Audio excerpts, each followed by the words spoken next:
All right, welcome in for a very special edition of KC Sports Tonight. It is our final match day eve here in Kansas City ahead of tomorrow night's quarterfinal match between Argentina and Switzerland. So no better time than to bring in our soccer expert, Roger Espinoza. Roger, thanks for coming on KC Sports Tonight. You've been quite a staple on this show in the last few weeks. Thank you. I'm getting used to it. I'm getting a little into it. No, thank you. I'm happy to be here. Well, we have to start by talking about Argentina-Switzerland. It's the match that we've been waiting for months now, ever since we found out that Kansas City would get a quarterfinal match. It was all eyes on who might be coming. For a long time, it was maybe a Messi-Ronaldo matchup. Fans were hoping for a Portugal-Argentina, but obviously Portugal falls to Colombia and, keeps going from there. And now it's going to be Switzerland. We still get Lionel Messi coming back for another game. Who do you think is going to have the advantage in this game? I mean, going back a little bit to, we went from Cristiano to now we won Colombia, and then now we got Switzerland. I think that's the great thing about sports, is that you don't know the beauty about it. You don't know who's going to win the game, and surprises happen. Switzerland is here now, and, at the beginning, no one had Switzerland here in Kansas City. No one had Switzerland winning their group of Canada. And they won that group. They were able to play all the games in Vancouver. And we got to see who Switzerland was and the type of team they have become in the World Cup. I think a little bit, when they started the World Cup, they started good, but they didn't start fully as like, this is a team that could get that far. The coach made a little bit changes in the second game, I believe, and even the first game, and he brought in Masembi and Vargas. Unfortunately, Masembi's injured now, but the team kind of clicked together there, and you can see how disciplined this team is. They just needed a few guys at top to kind of stretch the other team, and since then they've been unbelievably good. They play really well on a team, I believe it was one of the best teams out of South America, which is Colombia. And now this game is going to be, it's the game that's supposed to be. There's no other team. They're the better team, just with Argentina. Argentina had a little bit of a scare against, Cape Verde and then Egypt. But Argentina is that team. It's that team that you can never count them out. They have superstars, but above that, they're a team that has the desire, no matter what's going on in the game. This is the team that plays every ball like it's their last ball, every play like it's their last play, every roll of the ball. And so I have Argentina in this game. I just think in order for them to win, they have to be extremely organized, because that's what Switzerland brings, organization. But I think it's a game that is not going to be easy for Argentina. Yeah, you talk about those crazy comebacks that Argentina made against Egypt the other day, giving us one of the games of the tournament against Cape Verde.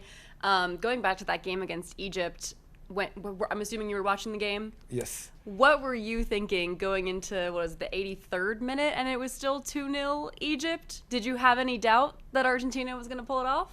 When you're playing against the world champions and teams with that caliber of player, and perhaps the best soccer player ever in history, you can never count them out.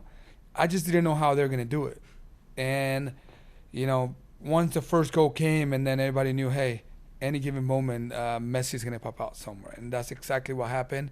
And I think it took this thing out of Egypt. And when the third goal came from Argentina, it was the killer there. And but at the beginning now, just like, it's 10 minutes left. It's almost 10 minutes left. And what's going to happen? But those guys can change a game in a heartbeat. Yeah, we've seen a lot of Lionel Messi goals over the years. That second goal of that game from him, personally, I thought that was one of the craziest soccer goals I've ever seen. Where does that rank for you in terms of crazy Messi goals you've seen in your lifetime? For watching him my entire career, that was a normal goal for him. The situation, how the goal built and how he would set up another teammate. He's always in that area. That's where he scored the majority of his goals in his career. Mm-hmm. And it's going to be ranked up there just because the magnitude of the game. But he had goals in very important games, just, like in the finals against France in 2022. Only time will tell until the World Cup ends. If Argentina finish champion, then that goal will mean a lot more. If Argentina doesn't finish champion, then that's just another goal in his career. Yeah. When you look at Switzerland, I listened to their press conference earlier today, their final one before the match tomorrow. They were, of course, I think their second question they received was about how do you stop Lionel Messi. How do you, in your own opinion, in your own thoughts, how do you stop a guy like that and upset the reigning champions? You know, a lot of teams, I've seen Messi over the years playing with club and country. And, you know, I've seen teams that have beaten when he's been around. Don't worry about Messi. You have to just try to stop the other players on the team. And, you know, you go play your game and be very disciplined. And pray to God, I guess. Say an extra prayer. Say your extra prayer. But I mean, he's unstoppable. You got to hope that this is one of his games off. And he does have off games. He just, you know, you hope you score a few more goals. If he's going to score on the games a lot of the times. He has scoring almost every game. Every game is World Cup. So you score a few more goals and hope that he doesn't score that many goals on you. But, yeah, it is very difficult to stop someone like that because he's, you know, he's a guy that defensively doesn't help much, so teams can take advantage of that. And this is why teams like Egypt need to put it away right away. You know, you can't just, you know, let the team linger around just because they have the Messi factor. And so for me, is that you got to play very disciplined and, you know, and be ready for everything that's come and trying to take care of the other players that they have and just hope Messi have a off night. Yeah, you talked about how many goals Messi scored so far in this World Cup. 8. It's tied with Kylian Mbappe from France in the Golden Boot race. Who do you think is going to maybe come out on top of that? Do you think it's just going to come down to who goes the furthest with their team? Yeah, I think you're correct. I think that's what's going to happen. It gives them the ability, you know, to score more goals, obviously, but I just think whoever goes farther. They're both going to keep scoring. They're both at this stage in the World Cup, they're going to get opportunities. The pressure also gets to them. It's gotten to Messi. Messi missed a penalty, and Mbappe missed a penalty last game too. And so the pressure is there for them. I think they need to be in an environment where, you know, all the other teammates too also take the spotlight from them. And that's what's been going on when Messi scores or when Mbappe score. You know, so for me. Yeah, you're correct. It's going to go to the end of the World Cup. Yeah, maybe we see them in the very, very end. We would all love that. But when you're talking about Lionel Messi, he's nearing the age of 40. It was a question of if he was going to play in this World Cup at first, you know, a few months ago. Every time he scores, every time he's on the field celebrating with his teammates, he looks like it's still his favorite thing in the world to do and looks like he still has so much joy doing it. How does that kind of credit his legacy that he's this old and he still is acting the way that he acts after he scores a goal? Yeah, absolutely. I mean, when you win all the time, I'm sure if I was winning all the time, I'd probably still be playing at Sporting, but I didn't win at the end, so I got fired. But no, I think that he keeps winning, and I think that he wanted to win so bad when he was younger, and he didn't. In the national team, he lost a lot of championships. People forget, or people who doesn't know, Messi lost a World Cup and all the other a World Cup final against Germany in 2014. Before that, they always got out either quarterfinals, and so he was always hungry for that. You know, club, he had achieved everything, and then he lost in the Copa America in 2017, somewhere around there. He got so much criticism, he retired from the national team. Then he came back, and he finally went to another Copa America.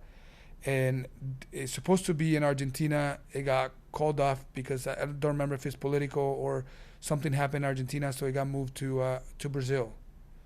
Brazil had this amazing national team, and both teams ended up being in the finals. And it was around 2020-21, if I'm not mistaken. And the biggest stadium in the world, other than the Azteca Stadium, it was Maracanã Stadium, which no one really wins there either. And in the final against Brazil, the biggest rival, they won.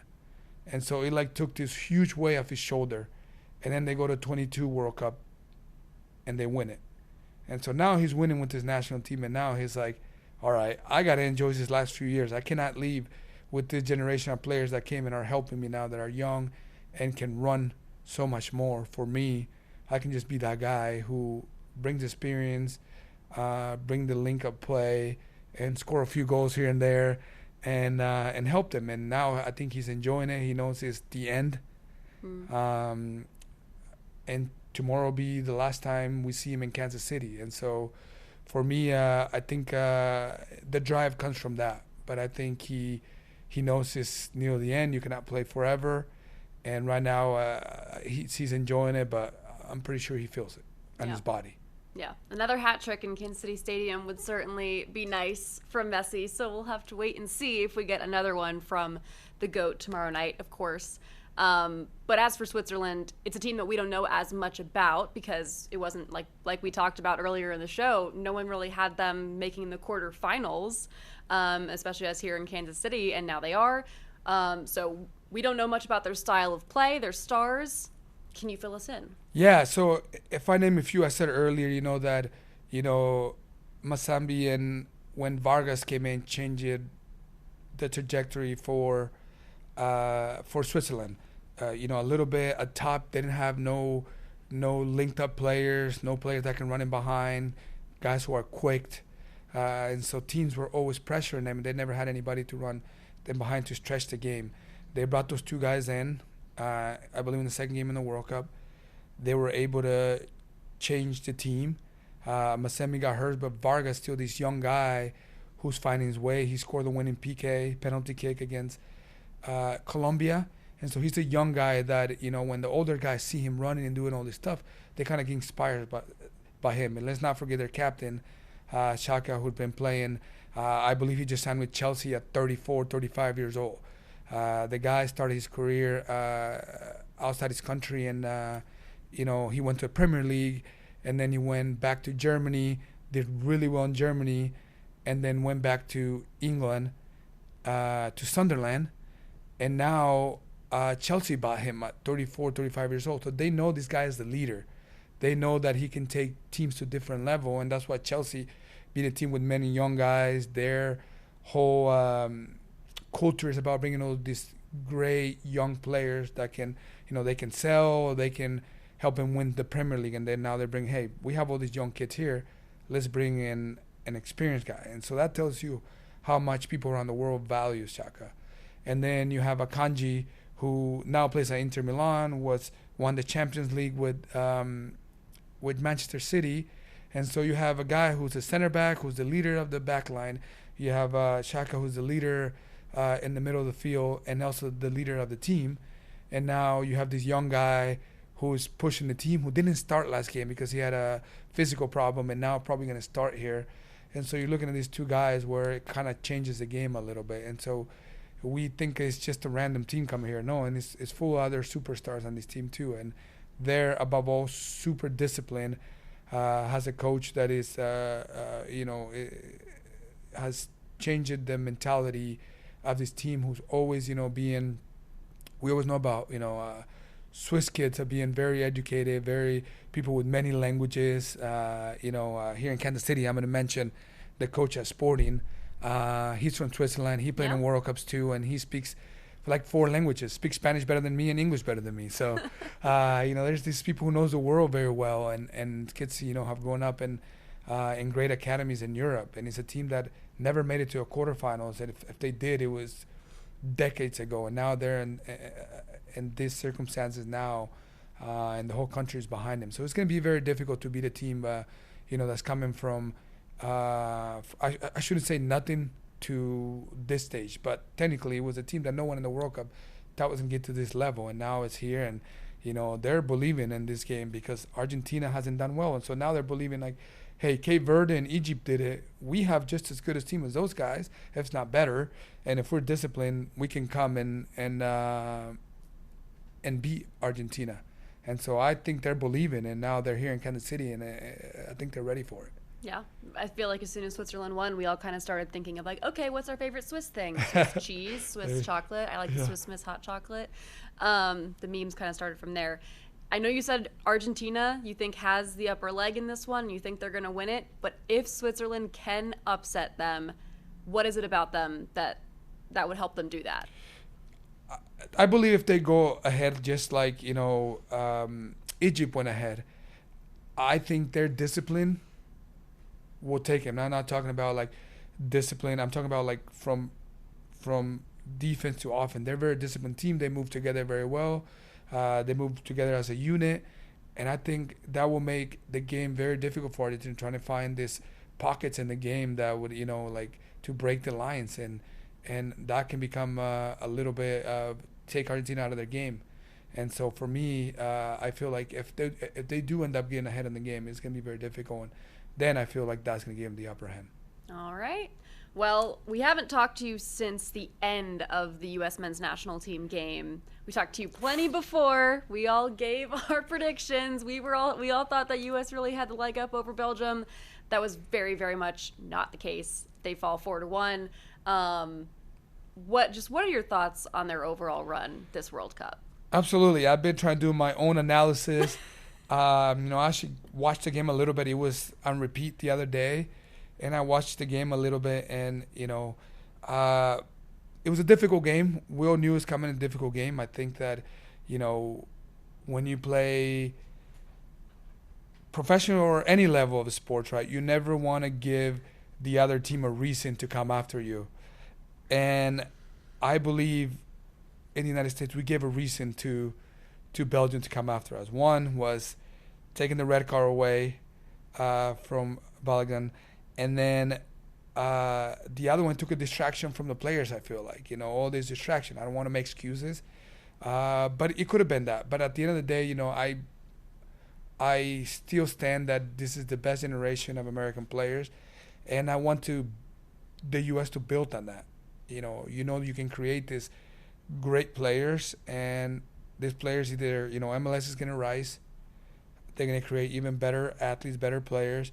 And some of them are going to go to Europe and become even better players. So I want them to happen. You don't win a World Cup in one day.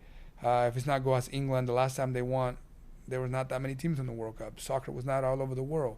And these are nations who have rich cultures of soccer, and they don't win all the time. And so for the U.S. to get, I would have liked to get to the quarterfinals now. And if they would have lost, I would have come with a different evaluation of I'm very happy with where they ended. I'm not as happy where they ended in the round of 32, but who they lost and how they lost is very difficult to swallow. But I would say that I'm very happy to the type of players that U.S. has created, and hopefully in the future the game even grows even more here. But the way they played their group stage, we have not seen that. The way they played the round of 32 was amazing, and people said it was a easy opponent. It wasn't an easy opponent. Just U.S. approached the game in a whole different way, and a little bit of distractions and a little bit of bringing back the red card and give them a little bit of reason to Belgium to come and beat the U.S. Could have been factors of the game. Mm-hmm. The guys in the U.S. did not come out to play their best game. It's also an off day for the players, but I'm very happy where the players are at, the clubs they play, and the joy they brought to the game in America every time. And, last time we spoke, I should have brought this. I didn't bring it. I forgot about it. But I always kept saying, and every time I spoke to someone, every time the U.S. wins, the game gets expedited 5 years, mm-hmm. right? And I wish the game got expedited 5 more years. I don't know how long it's going to take right now. But when we were sitting in Power and Light, there was young kids all over the place. And so for me, that's saying it's getting expedited. You get young kids. It's not a generation of older people who are kind of, are starting to have families. And once they have family, it'll be very difficult to follow the game. No, you have young kids all over America right now watching the game. We saw this in Power and Light. I was 3 times their age, I feel like. I felt 3 times their age. And so, see, I'm 2 times their age. And so, I felt it there. I saw the kids. They understood what was going on in the game, and this is how you can kind of evaluate if the game in the United States is going. Not just kids to be there just to party, or there was kids understanding the game when a foul was called, when a situation was happening, and they were all alert. It wasn't just kids, just being there just for the party. They were there to support the national team and being at the place where they all believe and go the same way. And so for me to see those kids there, it makes me feel really good about the game. And who knows, there might be a kid there who's probably going to be a pro. And there might be some sporting academy kids that were kind of hiding from me, and the crowd didn't want me to see them there. But no, I encourage all the academy guys and everybody to watch games more, because that's the only way you can learn the game. And so the U.S. players expedited the game a few decades ahead. And so hopefully in the next decade we see even more superstars and get into a level of that, because you saw people that are traveling to Kansas City.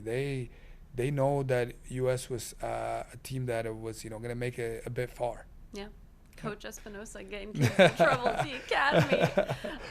But so you feel like even though this wasn't a success in terms of how far this team could have and should have gone, you still feel like it was a success because they did grow the game of soccer in the U.S.? Yeah, the expectation for everyone was at least quarterfinals. Yeah. And they didn't get there, but I think you have to look at it in a perspective that the game has grown in America. I mean, even including you guys who never been a part of the World Cup, were not involved with soccer. Now you get to see, like when you saw the orange crowd, just the orange bus and everybody walking and doing the march. It changed everybody in America, right? It changes that, it shows you how people in other countries view the game and what it does to communities. And so for me, that's exactly what I want people to see, is that it brings communities together, the culture of soccer. I'm from Honduras, and when the national team plays in Honduras, there's zero crimes. When we're in the World Cup, there was no crimes, because everybody's watching the national team. Everybody's focused on that. And so it does changes, the world, and it's a very peaceful world. Yeah. So for me, I'll stay with that here in America. Yeah, you're certainly feeling that not world peace, but a little bit of the world peace kind of vibes here when we talk to people from all over the world. It's been super fun. There have been other quarterfinal games going on. Of course, Casey, we are the last game this Saturday, so a few others to talk about. Yesterday, France and Morocco, France winning 2-0. And then today, Spain and Belgium, Spain winning that one 2-1. Tomorrow, Norway and England. We'll start with France. You told me a while ago you think they're the best team in the world. Do you still think that? Yes, I believe absolutely. I think they probably going to win the World Cup. Don't want to leave Spain out, because Spain is also has been one of the contenders. They won the previous Euros, so usually those teams with the same squad usually goes on to win the World Cup sometimes. France has done it, and so for me, France is the team right now. They lost the last World Cup. They are coming for revenge. They won the 2018 World Cup with almost the same squad. Their offensive line, if lack of better terms for the U.S. audience, they are unbelievable. The front line is amazing. Even the starters and if you were to put the top 5 World Cup players right now, 3 or 4 of those are on France, and the other guys on Argentina. And so, for me, they are the team to beat. We said that Morocco, unfortunately, we said that they were going to be one of the dark horses in the World Cup. Mm-hmm. They were. Unfortunately, they faced France. If they would have been in Argentina's group area and the side of the bracket, we'd probably still be seeing Morocco. But they end up in an area where it's just stacked with European teams who have history, who have won World Cups. Now we have France, we have Spain. I may be missing another one. We have England, we have Argentina, teams that have won World Cups in the past. And so now it's just going to be, up to those teams. But France definitely, to me right now, they just have in every position, they have someone to replace them. And so even if they were to lose a guy or two, I think they're well represented in every position. Yeah, they're going to take on Spain next Tuesday. So confident in saying you think France is going to take down Spain? I think so. I believe so, based on the players they have. All right, one more game to look ahead to before KC's match tomorrow night is going to be Norway and England. Norway has kind of captured the hearts of Americans, I feel like, the last few days. Everyone loves Erling Haaland because he's just a funny guy. But then, of course, we also love England because they have chosen to stay in KC and stay here long term as for their entire run. Who do you think has the leg up in this game tomorrow? I would say England does. I don't say it's because they're staying in Kansas City or anything like that. I just think that the players, they have the way they played against Mexico and Mexico City, one of the toughest places to play on earth just because of the altitude, the hostile environment, how fans treat you, and the way England spoke after the game about the whole situation, the hostile environment. It makes me think that they are a well-prepared group mentally, just to go there and play that, and then to speak after the game after, it was a very hostile environment. I think that they're ready. They're ready for anything. And yes, the heat and Miami is a factor, but you're playing against the Vikings, and they're also the heat is a factor for them. I know they have played already, I think, in Miami already, but I think nothing beats playing in the altitude. And England has had plenty of time to rest, and I think they'll be ready for this game, and they'll be victorious in that game. Alrighty. Final question before we go. We have about 2 minutes, a little less than that. So tell me how you think. We saw, how crazy Kansas City was for Argentina and Messi a few weeks ago. How is that going to be elevated tomorrow night? Oof, to a whole different level. Once the World Cup was out of the group stages, all the friendly stuff stopped. You can see the players reacting different. The crowd feeds off of that. The crowd acting different. The players feed off of that. You saw the Cape Verde against Argentina, the Egypt, and then you saw Colombia against Switzerland. Then we see France against Paraguay. That game didn't go well. Politicians are still going crazy over there, trying to kill Mbappe. And so everything changes. And now is the quarterfinal stage. Argentina having some of the most fascinating fans in the world are going to bring the heat. And we know Arrowhead, Kansas City Stadium, rename in the World Cup. They are going to hear how loud that stadium gets.